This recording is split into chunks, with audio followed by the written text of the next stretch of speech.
दोस्तों नमस्कार। मैं आप लोगों का एक बार फिर से स्वागत करता हूं मेरे channel Housefull show with Nitin में। दोस्तों यदि आपने मेरा चैनल सब्सक्राइब नहीं किया है तो मैं निवेदन करूंगा, रिक्वेस्ट करूंगा कि ज़रूर सब्सक्राइब करें और बेल आइकन को ज़रूर प्रेस करें। बेल आइकन में एक ऑल का ऑप्शन होता है, उसे प्रेस करें जिससे सारे नोटिफिकेशंस आप लोगों तक पहुंच पाएं।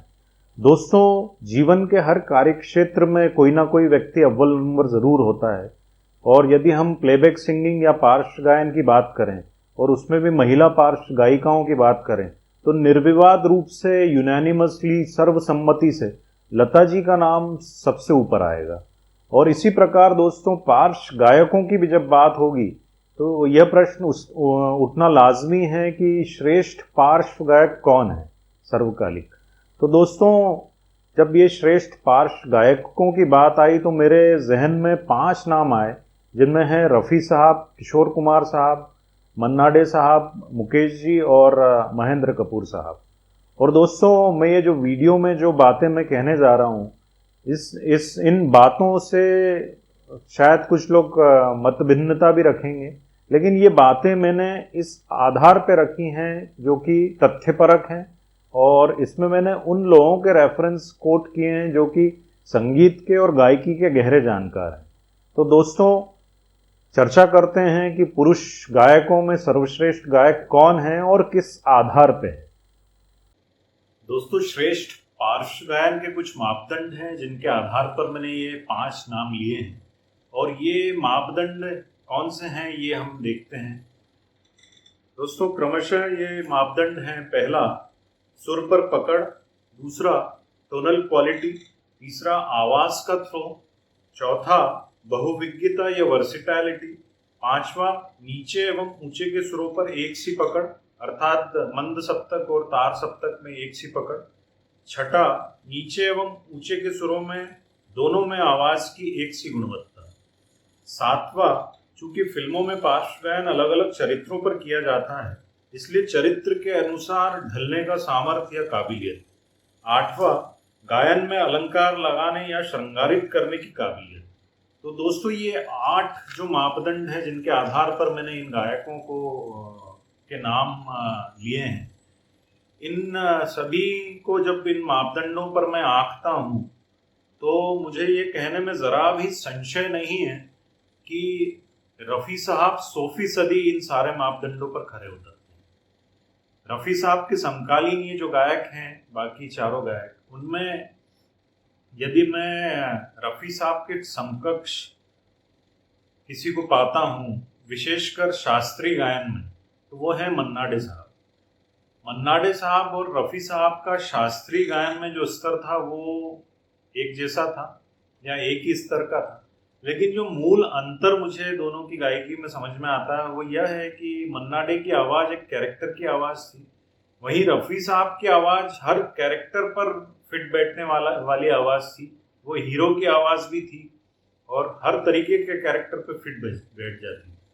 दूसरा जो मूल अंतर है वो यह है कि रफ़ी साहब की जो टोनल क्वालिटी थी वो अपने आप में अद्भुत थी और शायद मन्ना डे साहब के पास वो टोनल क्वालिटी नहीं थी जो एक हीरो के लिए आवश्यक है। ये मुझे मूल अंतर नज़र आता है और रफ़ी साहब क्यों बेहतर है मन्ना डा से, ये एक कारण मुझे समझ में आता है। हालांकि दक्षता के आधार पर, कॉम्पिटेंसी के आधार पर मैं मन्ना दा को रफ़ी साहब के समकक्ष मानता हूँ। और फिर मन्ना दा का खुद का ये कहना था, उनका हमेशा ये स्टेटमेंट रहा कि रफ़ी साहब जो कर सकते हैं वो मैं करने की सोच भी नहीं सकता हूँ, या रफ़ी साहब की गायकी का जो वज़न है, जो भार है, वो बचे हुए समकालीन जितने भी गायक हैं उन सबकी गायकी को मिला दिया जाए तब भी वह वज़न वो गायक नहीं ला पा सकते। ये उद्गार थे मन्ना दा के रफ़ी साहब के प्रति और वो खुद उन्हें अपने से श्रेष्ठ मानते थे। हालांकि रफ़ी साहब के भी बहुत सम्मान था उनके मन में मन्ना दा के लिए और वो ये बोलते थे कि दुनिया मेरे गीत सुनती है लेकिन मैं मन्ना डा के गीत सुनता हूँ। तो ये दोनों के आपस में एक दूसरे के प्रति आदर भरे उद्गार थे। दूसरा दोस्तों मेरा मानना है कि रफ़ी साहब को अपने पेशेवर कैरियर में जिस गायक से सबसे कड़ी टक्कर मिली है वो नाम निश्चित रूप से किशोर दा का है। किशोर कुमार एक अपनी तरह के गायक थे, उनका अपना एक जोनर था गायकी का और किशोर दा की गायकी की खासियत यह थी कि वो हर गीत में संगीतकार का जो मेलोडी मीटर होता था, जो धुन होती थी, उसमें अपनी तरफ से कुछ एडिशनल क्रिएटिविटी जरूर ऐड करते थे। वो क्रिएटिविटी या तो हमिंग के रूप में होती थी या यॉडलिंग के रूप में होती थी, या कोई शब्द होता था ऐसा जो गीतकार ने नहीं लिखा है, वो उसमें गीत में ऐड कर देते थे, जिससे गीत का आकर्षण बढ़ जाता था। ये विशेषता थी किशोर दा की। शायद गायकी में वो मन्ना दा या रफी साहब के समकक्ष नहीं बैठेंगे, लेकिन उनकी ये क्रिएटिविटी निश्चित रूप से बाकी सब लोगों से ज्यादा थी। तो दोस्तों, किशोर दा की गायकी की ये विशेषता थी कि वो अपनी गायकी से कोई ना कोई क्रिएटिविटी गीत में जरूर ऐड करते थे, जिसके कारण उस गीत का आकर्षण बढ़ जाता था। दूसरा जो मुझे सबसे मजबूत पक्ष किशोर दा की गायकी का नजर आता है, वह थी उनकी टोनल क्वालिटी। एक हीरो वाला टोन था किशोर दा का, और साथ ही मर्दाना आवाज थी जो कि बहुत आकर्षण पैदा करती थी। वहीं रफ़ी साहब की यदि हम बात करें तो रफ़ी साहब अपनी तरफ से कोई क्रिएटिविटी तो ऐड नहीं करते थे, लेकिन दोस्तों रफ़ी साहब की आवाज़ अपने आप में इतनी संपूर्ण थी कि मुझे नहीं लगता है कि उन्हें कोई क्रिएटिविटी ऐड करने की ज़रूरत थी। अक्सर रफ़ी साहब के बारे में लोग ये कहते हैं कि रफ़ी साहब इम्प्रोवाइज नहीं करते थे, विशेषकर जब बात किशोर दा की होती है तो दोस्तों इसका जवाब मैं ये दूंगा कि रफ़ी साहब को कोई इम्प्रोवाइज करने की आवश्यकता थी भी नहीं, क्योंकि रफ़ी साहब की आवाज़ में, उनकी गायकी में इतने एक्सप्रेशंस थे, इतने अलंकार थे, इतने मतलब इस तरीके से वो श्रृंगारित करते थे कि मुझे नहीं लगता है कि उन्हें कोई भी इम्प्रोवाइजेशन की ज़रूरत थी।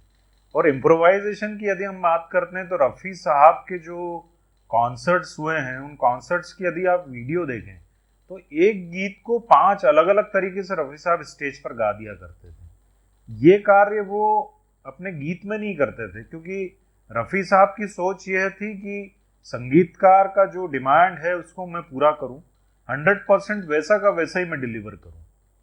तो ये रफ़ी साहब की अपनी सोच थी। हर व्यक्ति का कार्य करने का अपना तरीका होता है। किशोर दा का व्यक्तित्व की बात करूं तो वो एक फ्लैम्बॉयंट किस्म के व्यक्ति थे, एक मुखर व्यक्तित्व था उनका। वहीं रफ़ी साहब जो है, रफ़ी साहब चुप रहने वाले व्यक्तित्व थे, सीधा साधा व्यक्तित्व था वो। लेकिन उनकी गायकी की यदि बात करें तो गायकी से ही हर भाव प्रदर्शित हो जाता था। तो इसलिए मुझे नहीं लगता है कि उन्हें बहुत ज़्यादा इम्प्रोवाइजेशन की ज़रूरत थी। वो गायक अपने आप में संपूर्ण था। तो ये चीज़ मुझे अंतर दोनों में नज़र आता है। किशोर दा अपनी जगह बहुत महान है, लेकिन किशोर दा के कई गीत ऐसे हैं जो किशोर दा ने खुद ने गाने से मना कर दिया था और वो गीत रफ़ी साहब ने गाए हैं। उसका कारण सिर्फ यही है कि रफ़ी साहब हर गीत गा सकते थे। और शास्त्रीय कलेवर की बात करें तो किशोर दा शास्त्रीय गीत तो गाते नहीं थे, सेमी क्लासिकल उन्होंने कुछ गाए हैं जो कि बहुत अच्छे गाए हैं। ऑफकोर्स किशोर दा एक अलग जोनर के गायक थे और रफ़ी साहब हर जोनर के गायक थे। तो ये जो बात है, इसी से दोनों की श्रेष्ठता साबित होती है। और निश्चित रूप से रफ़ी साहब बेहतर गायक थे, इसमें ज़रा भी संशय नहीं है। किशोर दा महान थे, लेकिन रफ़ी साहब से श्रेष्ठ हैं ये कहना गलत होगा। दोस्तों, मुकेश जी की जहाँ तक बात है तो मुकेश जी की आवाज़ एक कॉमन मैन की आवाज़ थी, एक साधारण व्यक्ति की आवाज़ थी। और एक साधारण व्यक्ति की आवाज़ होने के बावजूद एक असाधारण गायक थे मुकेश जी। मुकेश जी की गायकी में आपको बहुत ज़्यादा गमक, अलंकार, बुर्कियाँ या मीड़ ये सब नहीं मिलेंगे, लेकिन फिर भी मुकेश जी की आवाज़ में एक आकर्षण था। एक भारतीय जनमानस का प्रतिनिधित्व करती थी वो, और भारतीय मिट्टी की सौंधी खुशबू थी उसमें।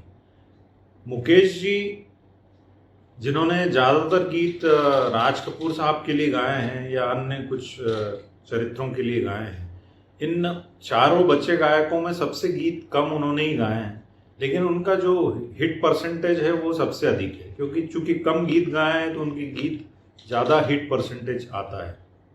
लेकिन मुकेश जी को हम सर्वकालिक महानतम गायक नहीं मान पाएंगे, क्योंकि मुकेश जी का अपना एक जोन था, एक सीधी सीधी गायकी थी, सरल गायकी थी, जो कि हर व्यक्ति थोड़ा रियाज करके गा सकता है।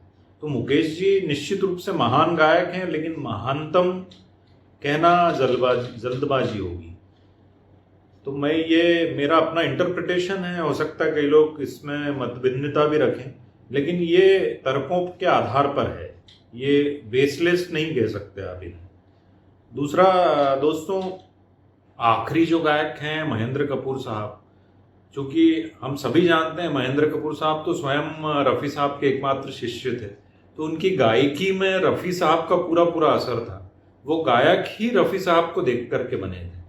तो महानतम तो उन्हें कहा नहीं जा सकता। निश्चित रूप से महेंद्र कपूर साहब बहुत महान गायक थे और उनकी जो आवाज़ की रेंज थी, जो थ्रो था, वो मैं रफ़ी साहब के समकक्ष ही मानूंगा उसे।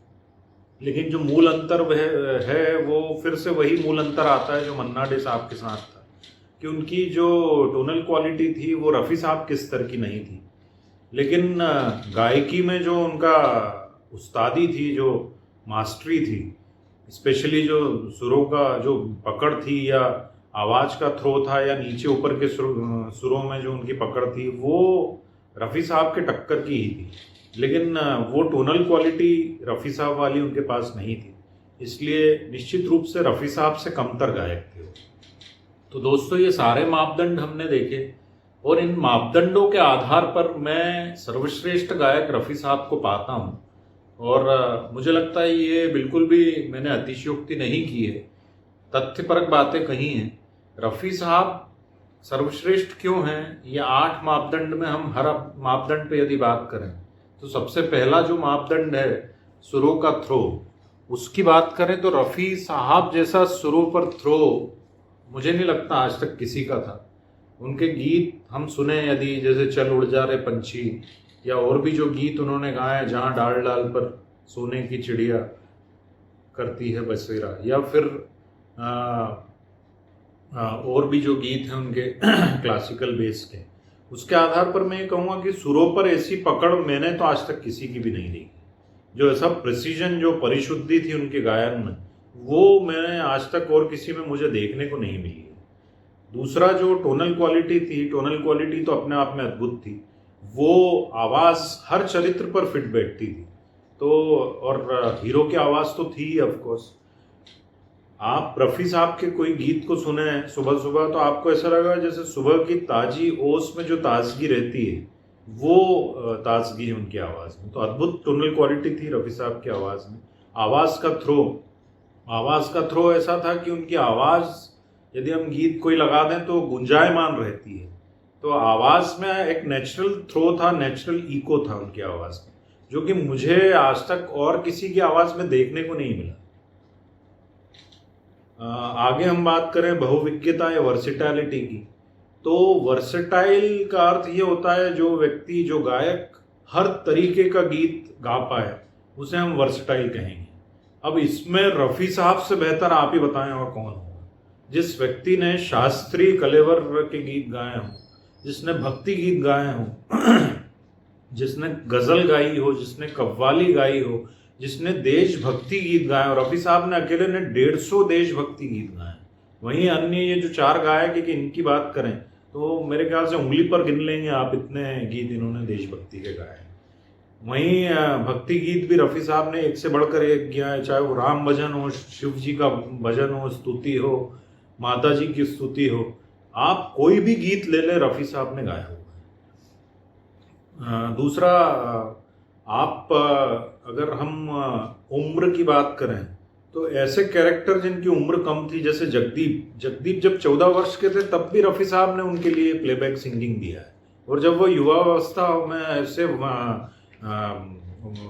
एडल्ट हो गए तब भी रफ़ी साहब ने उनके लिए गीत गाया है। और 14 वर्ष के जगदीप से लेकर के 65 वर्ष के मनमोहन कृष्ण तक रफ़ी साहब ने अपना प्लेबैक दिया। तो ये अपने आप में एक अद्भुत बात है, रफ़ी साहब की आवाज़ हर एज ग्रुप पर फिट बैठ जाती थी।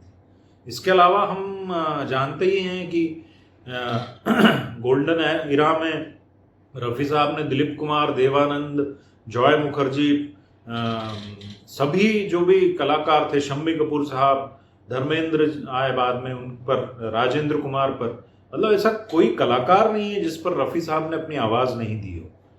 राज कपूर की अगर बात करें तो राज कपूर में उनके पिताश्री पृथ्वीराज कपूर से लेकर के उनके बेटे ऋषि कपूर तक रफ़ी साहब ने प्लेबैक सिंगिंग किया है, यहाँ तक गोविंदा तक रफ़ी साहब के गीत फिल्माए गए हैं।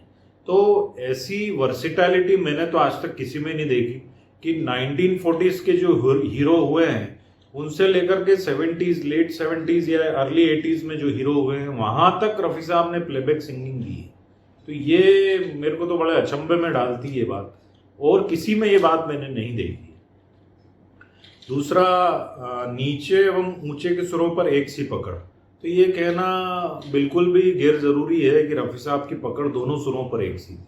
रफ़ी साहब की आवाज कुछ ऐसी थी जैसे कि पेपर वेट होता ना, उसकी गोलाई एक जैसी होती, तो रफ़ी साहब की आवाज हर सुर में एक जैसी होती थी, चाहे नीचे का सुर हो या ऊपर का सुर हो।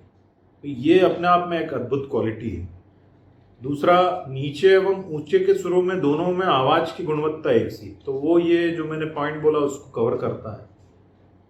सातवां, चूंकि फिल्मों में पार्श्व गायन अलग अलग चरित्रों पर किया जाता है, इसलिए चरित्र के अनुसार ढलने का सामर्थ्य, तो इस पर मैं विस्तार से भी बोल चुका हूं।